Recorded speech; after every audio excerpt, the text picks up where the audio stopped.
Hello everyone, this is Sushma Singh from SR group of institution. आज का जो हमारा टॉपिक है वो है ऑफर।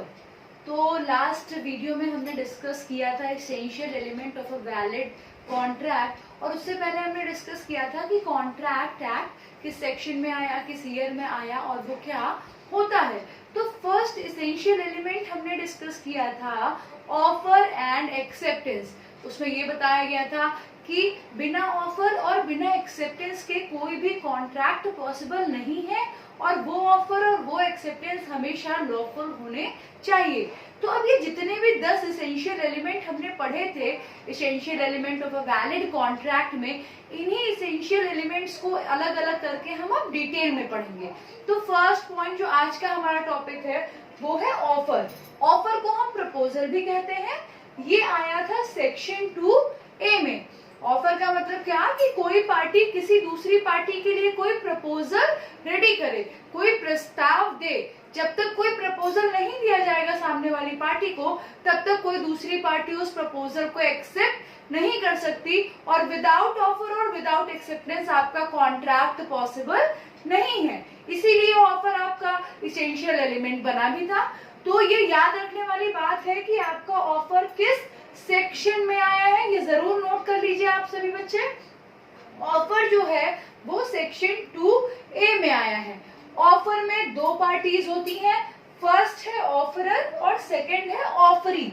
ऑफरर कौन होता है? वो पर्सन होता है जो ऑफर को बनाता है। एक पर्सन होगा जो ऑफर रेडी करेगा, जो प्रपोजल रेडी करेगा, तो उस पर्सन को, उसको, उस पार्टी को क्या कहते हैं कि वो ऑफरर है जो कि ऑफर को बनाता है।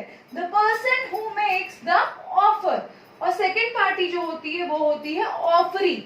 ऑफरी कौन होते हैं? जिसके लिए वो ऑफर बनाया गया है। कोई एक ऑफर बनाएगा तो किसी न किसी के लिए बनाएगा, तो जिसके लिए वो प्रपोजल या ऑफर बनाया जाएगा वो कौन होता है? ऑफरी होता है। एक बार फिर से समझिएगा, ऑफर सेक्शन 2A में आया है। ऑफर को हम प्रपोजल भी कहते हैं। ऑफर एक एसेंशियल एलिमेंट है वैलिड कॉन्ट्रैक्ट के लिए। ऑफर में दो पार्टीज होती हैं, फर्स्ट ऑफरर और सेकंड ऑफर। तो ये था आपका ऑफर। नेक्स्ट वीडियो में हम essential element of a valid offer भी पढ़ेंगे, लेकिन आज जो हम पढ़ते हैं आगे वो है आपका टाइप्स ऑफ ऑफर, कि ये जो ऑफर है वो कितनी तरह के हो सकते हैं, कि हम किस किस तरह के ऑफर बना सकते हैं या प्रपोजल बना सकते हैं।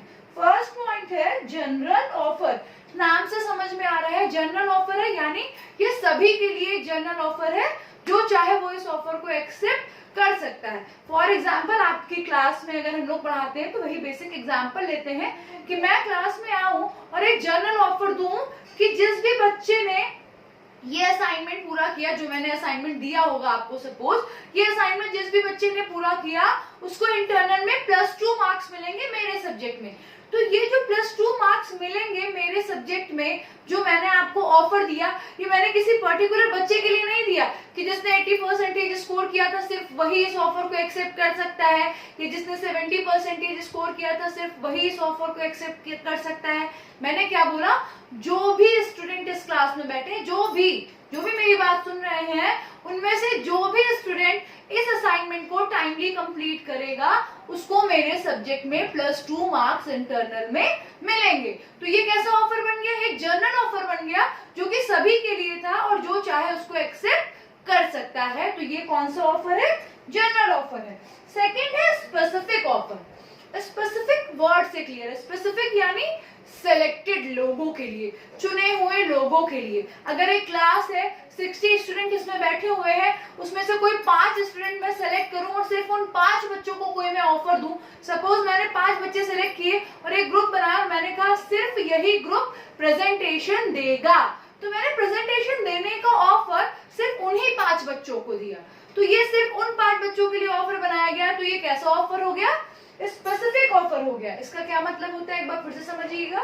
जब सेलेक्टेड बच्चों के लिए कोई ऑफर बनाया जाता है या सेलेक्टेड पर्सन के लिए कोई ऑफर बनाया जाता है, तो वो क्या कहलाता है? स्पेसिफिक ऑफर कहलाता है। Third one is cross offer. Cross word से पता लग रहा है जब कोई चीज आपस में क्या हो, क्रॉस कर जाए। तो इस ऑफर में होता क्या है कि ऑफरर जो ऑफर बनाता है वही ऑफरी को उससे चाहिए होता है। सपोज मैं जिन 5 बच्चों को सिलेक्ट कर रही थी प्रेजेंटेशन देने के लिए, वही 5 बच्चे बहुत ज्यादा चाहते थे कि मैम हमें ऐसा मौका दे दें कि हम अपने व्यूज प्रेजेंट कर सके ऑडियंस के सामने। तो मैं ऑफरर थी क्योंकि मैं ऑफर बना रही थी, और ऑफरी जिनके लिए बना रही थी उन 5 स्टूडेंट्स के लिए ऑफर बना रही थी। बट ये क्रॉस कैसे हुआ? ये क्रॉस तब हुआ जब जो ऑफर मैं ऑफरी के लिए बना रही थी वही ऑफर ऑफरी को मुझसे चाहिए था। तो जब आपस में ऑफर क्रॉस कर जाते हैं तो इस तरीके के ऑफर्स को हम क्या कहते हैं? क्रॉस ऑफर कहते हैं। Next one is counter offer. Counter offer क्या होता है बच्चों कि सपोज कोई ऑफर रेडी हुआ, किसी ने आपको कोई ऑफर दिया, आपको वो ऑफर समझ में आया, आपने समझा, उन चीजों को एक्सेप्ट करना शुरू किया, लेकिन लास्ट मोमेंट पे जब फाइनल एक्सेप्टेंस की बारी आई तो आपने क्या किया कि उस ऑफर को एक्सेप्ट करने से पहले कोई कंडीशन अप्लाई कर दी, कोई शर्त लगा दी। तो अगर लास्ट मोमेंट पे ऑफर में कोई कंडीशन एक्सेप्टेंस से पहले आ जाती है तो वो सिंपल ऑफर किस ऑफर में कन्वर्ट हो जाता है?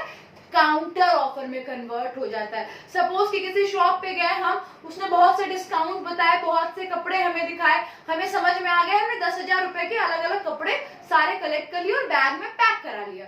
तो उस दुकान वाले को तो लग रहा होगा कि ये मैम या सर ये 10,000 की पूरी शॉपिंग करके चले जाएंगे हमारी शॉप से। क्यों?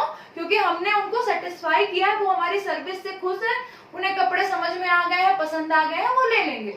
लास्ट में क्या हो कि जब बैग पैक करके बिलिंग की बारी आए, आप उन्हें जब पेमेंट करने चलो या पैसे देने चलो, तो लास्ट में कंडीशन अप्लाई कर दो, भाई 10,000 का बिल आपने बनाया है, अगर आप 8,000 में ये दे दोगे तब तो हम ये ऑफर एक्सेप्ट कर लेंगे, अदरवाइज हम नहीं एक्सेप्ट करेंगे। तो अब ये जो सिंपल ऑफर आपको मिलता चला आ रहा था, जो शायद सभी को मिलता था, लेकिन ऑफरी ने जब उसमें कंडीशन अप्लाई कर दी कि आप 2,000 रुपए का हमें डिस्काउंट दो तभी हम ये खरीदेंगे कपड़े, तो वो ऑफर किसमें कन्वर्ट हो गया? वो ऑफर कन्वर्ट हो गया काउंटर ऑफर में। तो सिंपल वर्ड्स में अगर हमें समझना हो काउंटर ऑफर को तो कैसे समझेंगे? एक्सेप्टेंस से पहले अगर कोई कंडीशन लगा दी जाए तो वो ऑफर काउंटर ऑफर में चेंज हो जाता है। लास्ट क्या है? स्टैंडिंग ओपन या फिर कंटिन्यूअस ऑफर। ये नाम से क्लियर है कि ये जो ऑफर है स्टैंडिंग ओपन यानी सबके लिए ओपन है, या फिर कॉन्टिन्यूअस जो कि लगातार चलता रहेगा। तो ये ऐसे ऑफर होते हैं जो सभी के लिए ओपन होते हैं, कोई भी इस ऑफर को, इस प्रपोजल को एक्सेप्ट कर लेता है और इसमें कोई टाइम लिमिट नहीं होती है, टाइम टू टाइम कंटिन्यूअसली क्या होता है? चलता रहता है।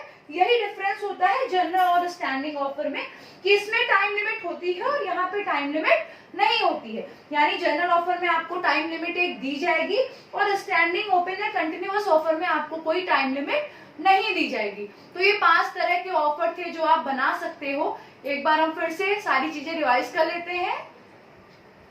ऑफर सेक्शन 2A में आया है। ऑफर में 2 पार्टी होती है, first one is offeror, second one is offeree.